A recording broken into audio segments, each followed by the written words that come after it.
It is summer again, which means ISN is back for more, and we're kicking it off with a brand new show we like to call the ISN Roundtable. Tonight, myself and four other panelists are going to decide which is the best championship game or championship series of the 21st century between the NFL, the NBA, the NHL, the MLB, college football, and college basketball. There's obviously a lot of options to pick from. I'm your host, Jake Liker. If you want to make your voice heard, tweet us at InfinitySportsN or call 310-922-9536. Now, if you're listening to this live and you want to follow along with the bracket, go to challonge.com/champion_of_champions. Challonge, CHALLONGE. If you are listening to this and it is not live, do not go to that link, or the rest of this show will be completely spoiled for you. Your input counts, but only if you call in. We have four people whose inputs also count because they're already here. We'll start, of course, Noah Taborda. How you doing? Of course. We'll start, of course, with me. I'm doing pretty well. Ready to get into this roundtable, talking about some of the greatest championship series that we've seen, of course, since 2000, but still pretty excited. Yep. Carl, what do we got? Well, it's good to see you, Jake. I'm Carl Roseline, and I'm excited to disagree with Noah as much as possible. I'm sure that'll happen a lot. We got Chris Gleason on the East Coast. Chris, how you doing? I'm doing good. As you guys know, I'm a Boston guy, and we just got voted most successful sports city, so I'm setting my expectations high in this. I want one of my teams to be the champion, so I'm going to pull for my teams. Although I'm going to try to be unbiased, I'm going to back it up with facts. I'm pretty sure that was probably like the most direct violation possible of your reasons for voting that I said. We have so many teams. I got to mix in some voting for them, some not voting for them, so I did a little bit of both. We'll see how it works out. We also have another Boston guy, Brandon Albertson. How you doing? I'm doing good, Jake. How are you? I am good. Yeah, looking forward to debating some championships tonight. All right. So here's how it works. We had 8 different members of this station, all cast ballots. It had every single championship game and series in all those 6 sports since the year 2000. They picked their top 8, then their next best 8, the next best 8, and then the next best 8. I took all those votes together, put them together, and now we have a 32-team bracket, all seeded and according with who got the most votes. We will be deciding based on competitiveness, overall talent, drama, controversy, anything that makes a championship great. And what the voters thought, what made the championship the best, were all on display for the number 1 overall seed, Super Bowl 36. That was a pretty intriguing matchup, to say the least. And it was a classic underdog story. This one garnered, I believe if we go over to the scoreboard, a grand total of 6 out of the 8 panelists voted this a top 8 event. The Super Bowl 36, the New England Patriots and the St. Louis Rams went at it. As we all know what happened, the Patriots won that game 20-17 despite being 14-point underdogs. Tom Brady was the MVP. It was a tight game. The score was 20-17 in favor of the Patriots. The Patriots led 14-3 at the half. The Rams scored 2 touchdowns in the fourth quarter, but would not be enough. Adam Vinatieri's 48-yard field goal won the game as time expired. Facing the ultimate underdog here, the number 32 seed that barely eked in the 2014 NCAA Basketball Championship between two, underdogs. 7th seed Connecticut faced 8th seeded Kentucky, and the Huskies came away with a 6-point victory. Now, this is a double elimination bracket, and I'm not going to go on much longer with it because I think we know who's winning this one. We'll start with Chris because I have a feeling his vote's pretty obvious.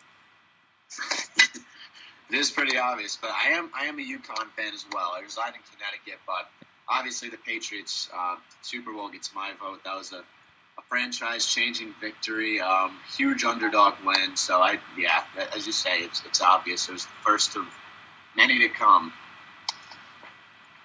Brendan, what about you? Talking about the Super Bowl between the Patriots and the Rams, I actually think that's one of the best Super Bowls that I've witnessed in my entire life. I remember being very young and having been in bed, and I was really anxious to see if the Patriots would win the Super Bowl. And luckily, I went down to my living room when Adam Vinatieri was just about set to kick the game-winning field goal, and I remember looking at my dad and saying, like, "Dad, we won." And I just remember that pure joy and one sentiment that Robert Kraft echoed this statement saying, "We are all patriots." This happened in 2002. As we all know, what happened that previous September in 2001. That was one of the more intriguing championships that I've ever watched in my entire life. All right, so that's 2-0 to the Patriots. Noah, I remember you saying that this victory was somewhat hampered for you because of the whole Spygate thing that happened earlier. Is it so hampered, though, that you're going to overlook a 14-point underdog victory? No, look, I think it was a great. I think the NCAA championship was great. Don't get me wrong; it was an exciting game, I guess. Upsets tend to make it a little more interesting, but despite the fact that I still dislike the whole Spygate issue, I think that it's just a better game overall. And at the end of the day, Spygate allowed for this game probably to be a lot more exciting than it may have been otherwise, and ended up being an iconic game for the Patriots, an iconic game in the NFL. So I'm going with Super Bowl 36. All right, we know the result here. Carl, are you going with the crowd here? It has to be Super Bowl 36. There's no other option. There's no other option. There is one other option, But you guys being smart, Alex? Or? No. It's certainly not the smarter option to pick. I will also go with Super Bowl 36, a great game, although I was pretty happy to see UConn come away with that win. A 6-point game, although I must say that final score seemed deceptively close. A 5-0 straight sweep win for Super Bowl 36. They move on to the next round, and they will face the winner of the 16 versus 17 seed matchup. The 16 seed, the 2011 BCS National Championship, and the 17 seed, Super Bowl 34. These were two very good games. The 2011 BCS National Championship game. Any of you guys remember this one? Yeah. Just a little bit, Jake. Just a little bit. It was only 2011. Carl remembers none of it. Carl wishes he remembers none of it. Of course, this was the game between Auburn and Oregon. Both teams came in undefeated after a scoreless first quarter. The second quarter box score would be something that you could only see in an Oregon game. Auburn scored 16 points. Oregon scored 11, and it was 16-11 at the half. Auburn ended up kicking a game-winning field goal chip shot as time expired to win it 22-19, despite Oregon tying it up with a touchdown and a subsequent 2-point conversion with 2:33 remaining. Of course, we'll never forget the dramatic fumble catch? Question mark? No one was really quite sure what happened. It was the run by Michael Dyer where he got tackled, but he didn't fully get tackled, and he landed on the Oregon player and rolled.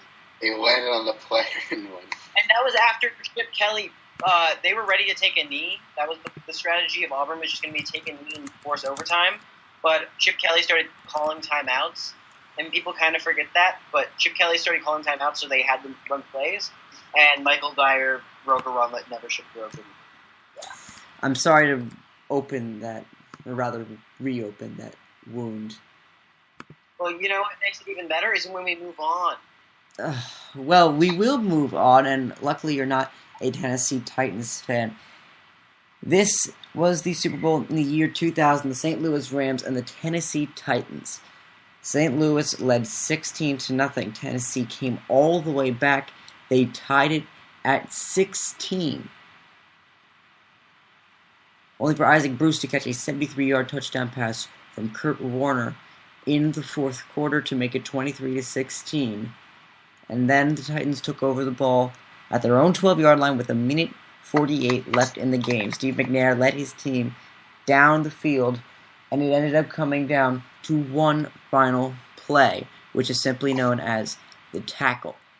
With 3rd and 5, it was a 16-yard pass was completed. 1st and down at the 10-yard line. The Titans had already used their timeout with 6 seconds left. Last chance, the tackle was made by Mike Jones on Kevin Dyson at the 1-yard line as time expired, and that game went to the Rams, 23-16.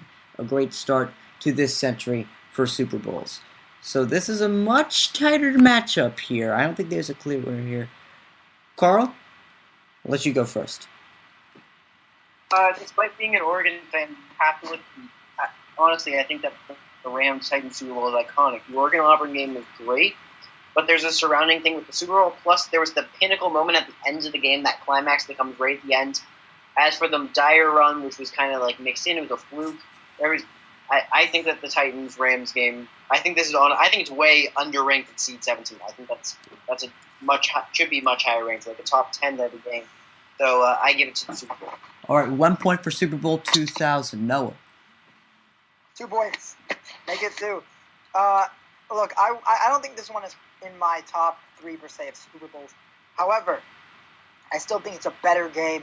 I still think it had a lot of intrigue. Unfortunately, of course, too young to remember it, but I would imagine it would have been one of those moments that your mouth just drops open. Much like Patriots Seahawks this year. Wink, wink. Actually, no, literally, this reminds me so much. That game reminds me so much of it. All right, so is that a vote I'm hearing for that Patriots game? I did say 2-0. So. I'm not the Patriots. All right, then. 2-0. Brendan. You can add 3 to the 2000 Super Bowl. When your defense plays big in those final seconds, they're going to win those games, especially that Super Bowl. All right, and lastly, Chris. Well, I was thinking of picking the Auburn-Oregon because I remember watching that, and I remember my heart beating. I was like, please don't miss it. It was like a 21-yard field goal. That's so easy. But I think when you think of all the Super Bowls, there's never been one where it literally comes down to 1 yard, and people forget this because the Titans and Rams pretty much suck now. That was a heavy hitting Super Bowl. I mean, Steve McNair, Eddie George, and the Titans versus Kurt Warner. The Showtime Rams were kind of coming of age. Those were heavy hitting teams, so I have to go with that for best entertainment value. And let's not forget the largest comeback in Super Bowl history as well. The Titans did come back from down 16 to tie, but it wasn't enough. 1 yard away in the final play. Disney couldn't even pull that off and call it realistic. I will also give it to Super Bowl 34, which means a 5-0 win for the 17th seed over the 16th seed. They move on in this winner's bracket. A 16-point comeback, not bad. The Boston Celtics see your 16-point comeback and raise you a 24-point comeback. The 2008 NBA Finals between the Boston Celtics and the Los Angeles Lakers